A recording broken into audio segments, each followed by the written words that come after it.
네, 매주 화요일마다 찾아뵙죠. 신광섭의 신중한 시선 시작해 볼 수 있도록 하겠습니다. 저는 신광섭입니다. 자, 오늘은 또 어떤 내용을 준비했을까요? 오늘은 좀 자료가 좀 많아서 빠르게 또 보여드리면서 진행할 텐데요. 자, 첫 번째 화면 보겠습니다. 네. 뭐 계속해서 언급되고 있는 긴축의 이제 속도가 마감이 되고 이제 범위 쪽으로 좀 가고 있죠. 이 범위 관련된 부분들을 과거 100년 가까운 데이터를 통해서 우리가 한번 확인을 해볼 거고요. 다음 화면에는 현재 우리가 이 긴축의 강도에 따른 현재 주가 그리고 포워드 EPS 관련된 부분들에서 우리가 어떤 위치에 있는지도 같이 연동해서 보겠습니다.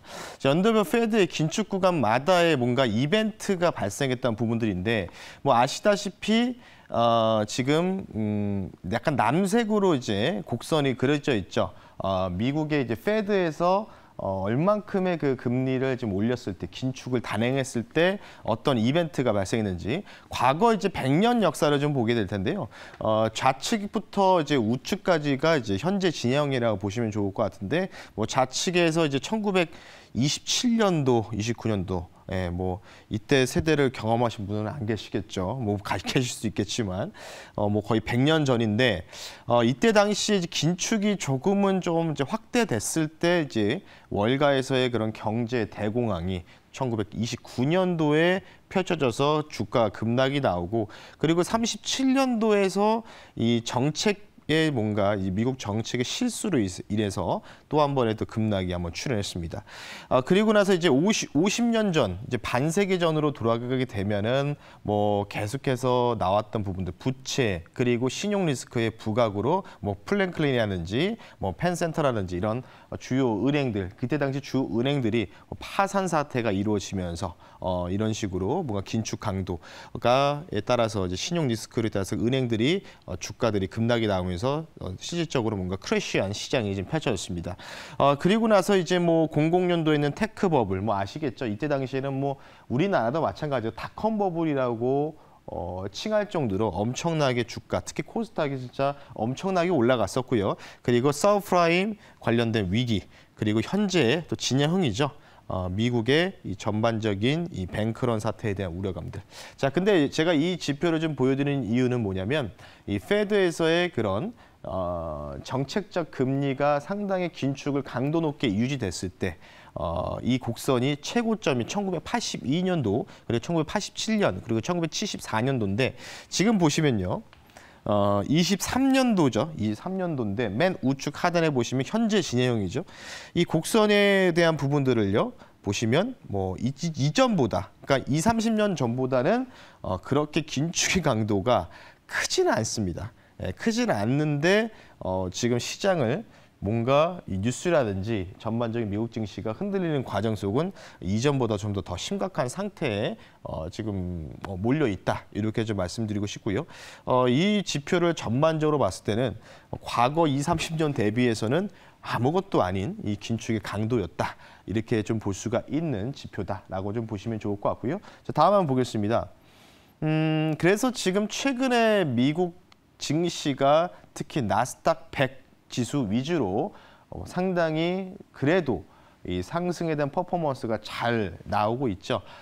지금 보시는 화면은 S&P 500 대비해서 테크 종목들의 상승률을 나타내는 겁니다. 지금 이제 곡선은 다시 한번 좀 남색으로 이제 좀 펼쳐지고 있는데, 보시면은 이제 임계점을 이제 빨간색으로, 이 하단 임계점을 빨간색으로 좀 이제 표시해 놨고요. 그러니까 파란색이 이제 상단에 대한 임계점이라고 보시면 좋을 것 같아요. 보시면 이제 과거 또 이게 마찬가지로 100년 역사상인데, 뭐 아시다시피 뭐 100년 전 1900년도 초반 때는 테크 기업들이 거의 없었죠.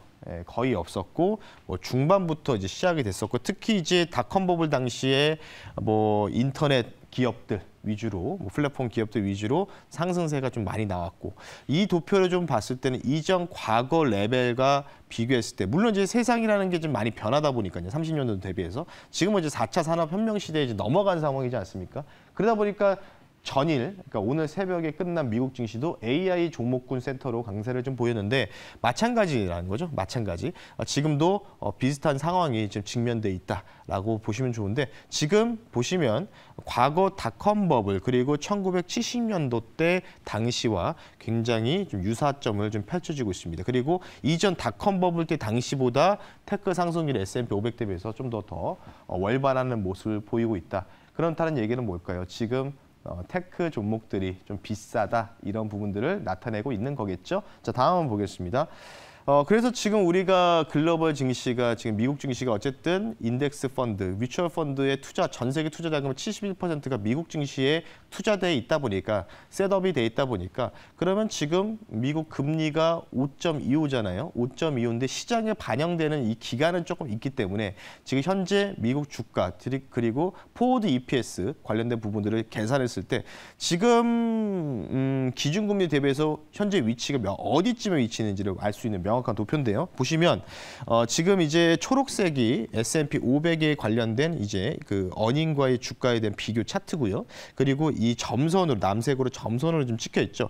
요거는 이제 포리캐스트라고 해서 예측치인데 보시면 이제 23년도 지금 이제 3월 기준이거든요. 3월 기준인데 이 초록색 선으로 봤을 때 지금 현재 위치가 여기에 있어요. 근데 지금 이 점선을 나타내는 부분들은 요 우변에 보시면은 이게 이제 금리에 대한 이 부분이거든요. 금리. 연준에서 금리 추이인데 현재 금리가 5.25잖아요. 그럼 현재 금리가 5.25면 주가의 위치는 지금 여기 있어야 되는데 그러니까 이전에 과거 12월 달에 전저점 근처라든지 여기를 지금 뭔가 붕괴하는 주가 위치가 있어야 되는데 지금 보면 어떻게 돼 있냐면 지금 3%대 지금 거의 중립금리 3%, 3.25 정도나 3.35 뭐 이 정도 3.3%대 중반대에 주가 위치가 형성돼 있다. 요거를 좀 보여주고 있는 대목이다라고 좀 보시면 좋을 것 같습니다.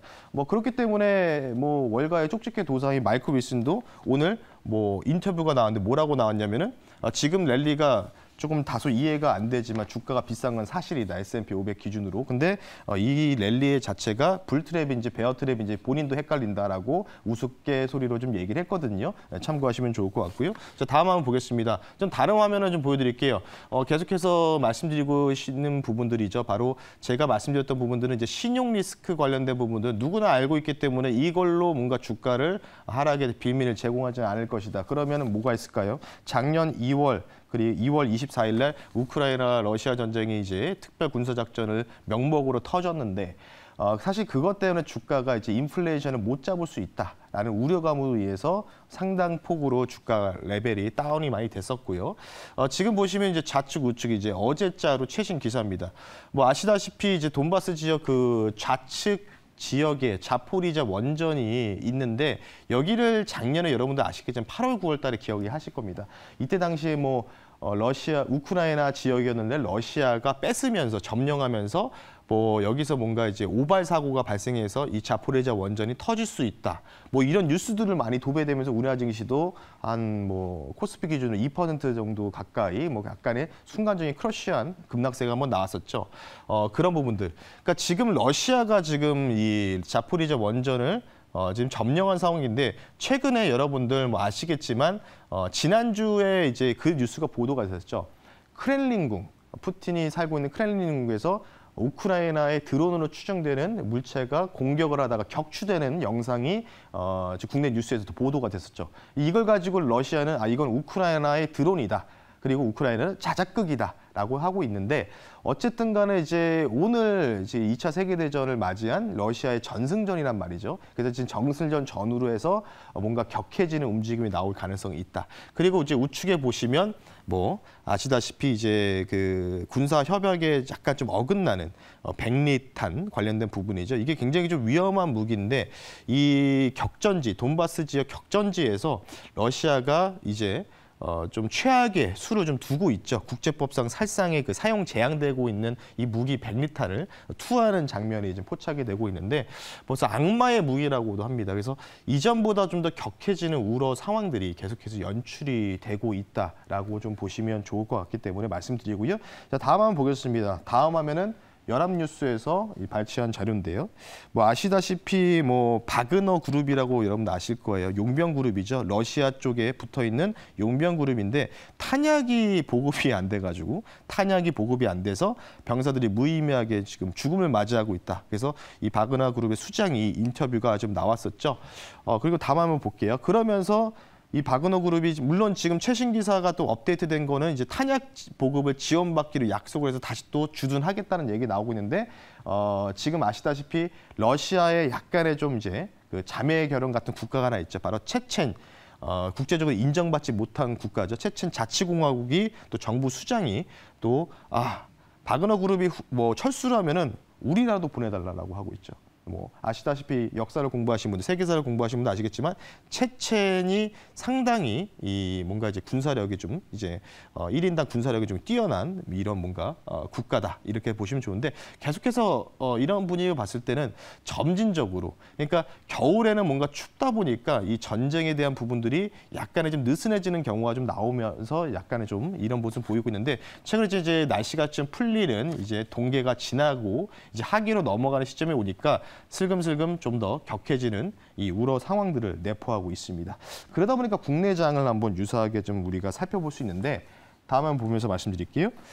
자, 요거는 이제 국내의 주요 큰 기업들, 방산주라고 보시면 좋을 것 같고요. 지금 이제 도표에는 이제 풍산이라는 주가가 이제 파란색으로 되어 있고요. 이제 빨간색은 이제 현대 로템, 파란색은 이제 뭐 이 항공 쪽이죠. 뭐 하나 에어로스페이스, 뭐 이제 주요 이제 기업들을 내포하고 있는데 뭐 아시다시피 풍산은 뭐 한국화약 하나 다음으로 가장 많은 탄약을 현재 뭐 방사청이라든지 우리 국내에 보급하고 있는 회사라고 아실 것 같아요. 그러니까 최근 이제 과거 이제 이 작년 이 초반부터의 데이터를 좀 가지고 나와봤는데 보시면 지금 이제 전쟁이 뭔가 격해질수록 방산주의 주가가 상당히 좀 월반하는 모습이 나오고 있습니다. 지난주에 아마 기억하실 거예요. 지난주에 갑자기 방산주들이 좀 움직이고 뭐 풍산이라든지 현대로템도 움직였지만 좀 작은 종목이죠. 빅텍, 스페코, 그리고 한일단조, 뭐 휴니드 이런 이 방사청에 거래하고 있는 군사 이 방산주들이 갑작스러운 급등세가 좀 나왔고요. 자, 다음 화면 또 보겠습니다. 다음 화면 보면은 다음 화면에는 이제 주요 우리나라의 이제 테마주로 묶을 수 있는 뭐 이제 사료주들이죠. 고려산업, 뭐 팜스토리, 한일사료, 뭐 카나리아 바이오가 이제 현대사료니까 카나리아 바이오까지 포함하면서 보는데 작년 2월, 4월 분위기와 상당히 유사한 상황이라고 좀 보시면 좋을 것 같아요. 그러니까 지난주에 우리나라 증시가 조금 이렇게 흔들리면서 코스닥이 이제 2차 전지들이 급락이 나왔잖아요. 급락이 나오면서 오히려 사료주 그리고 방산주들이 급등이 나오고 뭐 심지어는 지금 사료주뿐만 아니라 어제 같은 경우에는 뭐 이제 수산 관련주들도 급등이 나왔단 말이죠. 최근 데이터를 좀 보면은 갑자기 이렇게 단기적으로 바닥권에서 움직이는 형태가 보이고 있습니다. 요러고 있다가 갑자기 이제 작년 2월, 3월, 4월 달에도 이제 뭐 식량 위기 뭐 이런 부분들 인플레이션 위치가 좀 나오면서 갑작스럽게 사료주들이 뭐 거의 뭐 한일사료라든지 카나리아 바이오 같은 종목들은 뭐 길게는 뭐 주가가 5배 이상 튀기는 경우가 좀 나왔었죠. 그러니까 전반적인 분위기가 작년 2월, 4월 달에 러시아 전쟁이 터지고 났을 때부터의 분위기와 지금 현재 주가 위치가 특히 이제 코스피 증시 기준으로 거의 유사점을 찾을 수가 있다는 거겠죠. 그러니까 이런 부분들이 뭔가 이제 조정을 뭔가 암시하는 이 빌미를 제공하는 이 징조 현상들이 이런 테마군들이 형성되면서 나오고 있다. 이렇게 좀 보시면 좋을 것 같고요. 그래서 저는 개인적으로 이 전반적인 데이터를 좀 봤을 때 미국 증시든 뭐 국내 증시든 간에 전반적인 좀 조정 하락이 좀 불가피한 영역에 도달했고 지금 반등장이 물론 이제 미국의 나스닥 100은 이미 전고점 이전에 단기 고점 한번 넘어갔고요. 다우존스랑 S&P는 못 넘어갔거든요. 전반적인 분위기 봤을 때는 철저하게 우리가 반등장으로 뭐 앞서도 제가 마이클 윌슨이 오늘 뭐 인터뷰에서 불트랩인지 베어트랩인지 모르겠다 하겠지만 뭐 저도 불트랩인지 베어트랩인지 모르겠습니다. 하지만 트랩은 맞는 것 같다. 이렇게 좀 말씀드리고 싶고요. 자, 그러면 이제 내일 뭐 부채 한도 협상에 대해서 부분들도 있지만 내일 저녁 9시 30분에 뭐가 발표가 될까요? 바로 지난달 CPI죠. 5월 CPI인데 지난번에도 말씀드렸지만은 미국에서 이제 가중치를 변경을 했고요. 최근 데이터의 소비 트렌드에 맞춰서 가중치를 변경했고 그 부분들이 이제 실질적으로 반영되는 게 이제 5월 달일 것이다라고 말씀드렸는데 드디어 이제 5월 달, 지난 4월 달에 카운티된 결과가 나오는데 가장 그나마 뭐 최근에 약간 조금 오차가 있어서 적중률은 좀 높진 않습니다. 클리브랜드 주에서 이제 4월 말일 기준으로 카운팅한 이제 5월 CPI가 이제 추정치가 발표됐는데 뭐 아시다시피 뭐 코어도 중요하고 여러 가지 중요하지만 우리가 뭐 종합만 보면 되겠죠. 종합 CPI를 보면은 좌측 하단에 4.45%가 이제 잡혀 있죠. 그러니까 지난달 이 4월 달 기준으로 5월 CPI 클리브랜드의 CPI가 4.45%. 지금 미국 종합 CPI 5월 달 데이터를 보면은 딱 5%. 이전에도 5%였거든요. 그러니까 별다른 뭐 변동은 없다. 이걸 좀 나타내고 있습니다. 그러면 클리브랜드와 이제 기존 미국 종합 CPI를 비교했을 때 약간의 좀 오차 범위는 있지만은 그래도 얼추 비슷하게는 좀 맞춰왔던 게 이제 클리브랜드 5월 CPI였거든요. 그러면 4.45니까. 그러니까 이전 지금 컨센이 5%고 이전치도 5%니까 약간의 CPI의 하회 가능성들이 좀 있지 않을까 이렇게 좀 추산하고 있습니다. 허나 지금 최근에 작년 같은 경우에 너무 높은 CPI, 소비자 물가 지수로 인해서 지수의 변동폭이 상당히 좀 많이 나왔는데 최근 이제 지난달까지만 해도 최근 CPI 발표되고 나면은 여러분들 아시다시피 미국 주가 특히 S&P 500 주가 기준으로 변동이 그렇게 크지가 않아요. 뭐 이전에는 뭐 CPI가 조금만 뭐 7% 이내로 낮추면은 갑자기 뭐 S&P 500이 뭐 3%, 나스닥이 뭐 4%에서 5% 급등이 나오거나 또는 반대로 급락이 나오는 경우가 있었는데 최근 이 CPI 발표의 데이터에 따라서 움직임이 상당히 좀 제한적인 범위로 위치하고 있는 것 같습니다. 따라서 아마 뭐 이제 미국 증시에 투자하시는 이 서학개미 분들은 클리블랜드 수치를 발판으로 해서 만약에 뭐 5%인데 컨센이 5%인데 뭐 4.45 정도까지 뭐 클리블랜드 CPI처럼 떨어지는 형국이 나오면 뭐 그때는 뭔가 쉽게 해서 불장이 좀 나올 수가 있겠죠. 하지만 제가 판단했을 때는 약간의 하회 정도 좀 예상을 하고 있기 때문에 뭐 그렇게 이 CPI 데이터가 물론 지금 언론에서는 굉장히 중요하다고 얘기가 많이 나오고 있지만 개인적인 판단에 보면은 뭐 그렇게 CPI를 이제부터 중요한 이 대목은 아니다. 이렇게 좀 말씀드리고 싶어서 결론은 뭘까요? 신용 리스크 다 알고 있는 사실 CPI도 우리가 대략적으로 유출을 할 수 있는 부분이 있습니다. 그렇기 때문에 매주마다 제가 이 자료를 보여드리고 있죠. 바로 우러, 전쟁, 지정학적 리스크, 키포인트를 보자. 언제쯤 모르겠지만 어쨌든 그 시일이 가까워지고 있다. 오늘 신광섭의 신중한 시선은 이 정도로 마무리하겠습니다. 감사합니다.